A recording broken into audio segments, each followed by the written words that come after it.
I have got to be honest. I'm having a hard time with what I just found out. It's something I didn't know happened.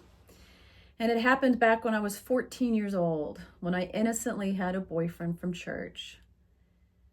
I had no idea until 10 days ago that the predator pastor who ended up assaulting me just a few years after my 14th birthday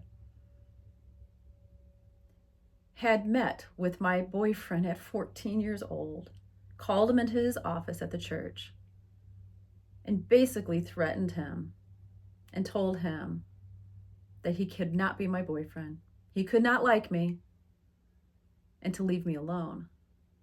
Now, I wouldn't have known this except for my old boyfriend asked me to contact him through Facebook because he felt like he had something really important to tell me. And when I got on the phone with him, the first thing he said to me was, if you ever get to take that man to court, I want to testify on your behalf. And I thought, what? Why? Like how? What's going on? And then he told me what happened. He got called into that office and told off by this pastor and then kicked out. And at the time, he didn't really know what to think of it. And he's just now sharing the story with me because he realized after watching my videos that that man was obsessed with me and pinpointed me at 14 years old. And what he did in the next few years put me in the position to be under his thumb, so to speak, and had me isolated and eventually sexually abused by him.